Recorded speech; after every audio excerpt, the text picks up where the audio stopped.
a new car. E28 535 IS, real rusty and ready for some awesome projects. Here it is, 1988 535 IS. Let's check it out. It's got the M30 B35. We got rusty, so we got new fenders, new doors, and some new wheels.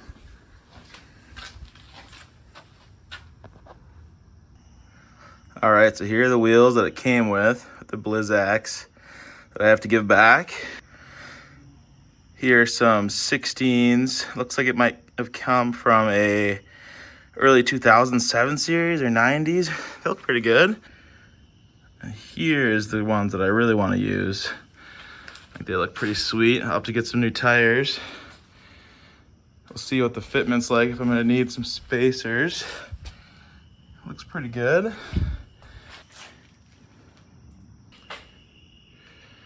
All right, so the plan for the car is to get new fenders and doors and clean up a little bit of the rust, spray paint white over it. Got new doors over here. And then yeah, just make it a little bit sturdier. And then the plan is to do new brake lines and bushings, make everything reliable, and we can focus on making more power. All right, let's check out the M30.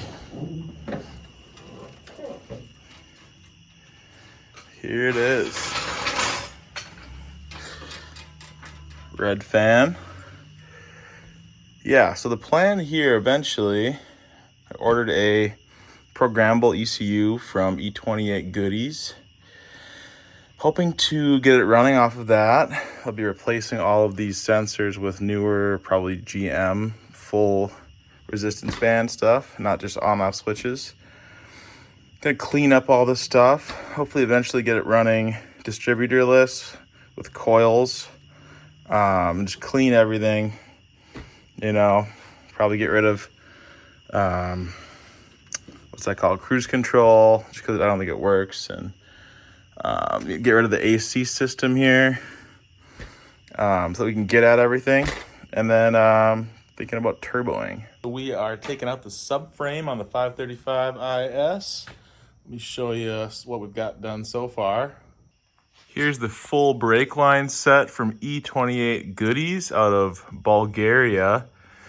It was about $230, and it's a ABS delete. Comes with the diagram and labeled brake lines. So yeah, it should be pretty straightforward other than it just being a clusterfuck. We have subframe bushings from Garagistic, control arm or trailing arm bushings, and then we have a stainless steel clutch cable and brake line cables. So we'll have Garagistic stuff there, E28 Goodies hard lines. We also have some other parts for a future video, which is a programmable Megasquirt 2 ECU from E28 Goodies with all these sensors and parts to make that work. All right, we had to remove the rear exhaust. It's past that first cat. It's right past the center support bearing. And then we got to get at this joint on the back of the diff. I'm gonna roll under there, might flip the video. There's this joint right here. We had to hit it with a chisel because it has a tapered point, so it pushed them apart. And we just barely cracked it, but I'll be able to get that fully released soon. For removing this, you basically just unthread this nut, and then I bashed on the bottom of that nut, sprayed everything down with a lot of PB Blaster, and I hit right here and pried it off, and it just came right off. Then you'll have to take off this diff mount bolt. We also had to cut this soft brake line right here. That's so that the body brake lines and the brake lines attached to the rear subframe are disconnected now. You're gonna have to remove the shock mount from right here. In this case, we removed it from both the top and the bottom due to it being a little rusty. And then next, We're gonna remove this caliper. I believe it's some 15s or 16s in the back here. We'll get that caliper off, and then we can remove the rotor. All right, I can confirm it's a 15.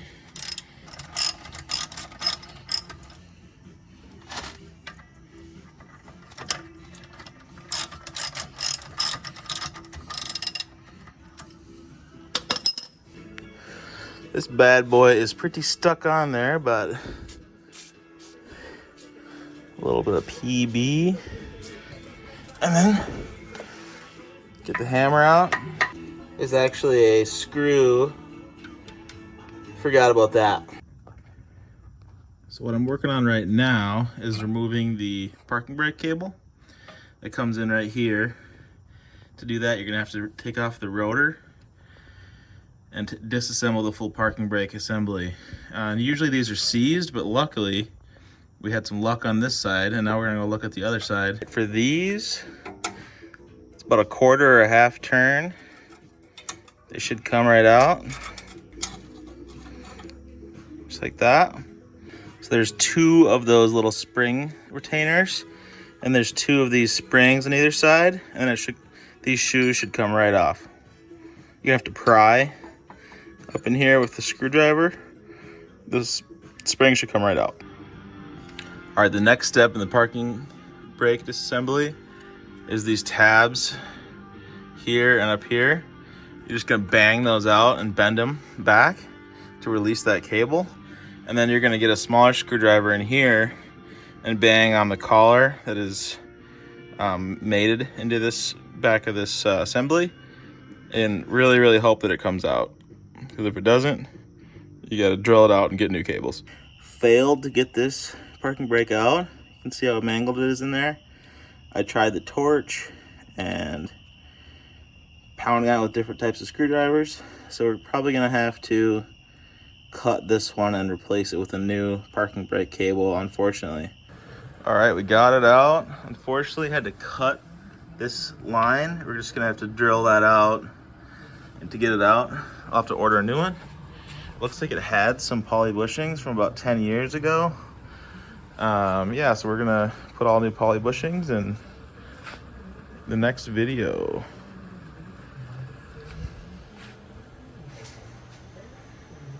Here's the engine bay. So far, I just had to move the coolant overflow, and then I yanked this brake reservoir tank off. So I get at these lines and disconnected these two lines, and all that comes over here to a ABS unit. We're gonna be getting rid of that, and then we're gonna be just running those two lines to the divider blocks, distribution blocks, which will run to the front and then to the back. So it's gonna be a total nightmare to try to fish them through there, but it's gonna be a way simpler, better system when it's done. And here's a quick thing we did on the E30. Just throwing the clips in here. All right, we are in the Bimmer here, and you can see the problem. This tweeter panel, all these tabs break off the back, and they just fall out. So I just had that shoved in there. So we're gonna get that out. We're gonna install these new blank covers. All right, I shoved it in. There's the final look. Let's do the other side.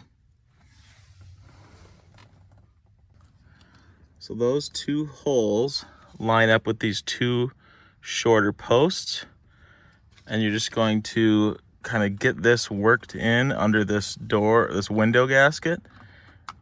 And once you get that worked in, you just push it and it'll snap into place.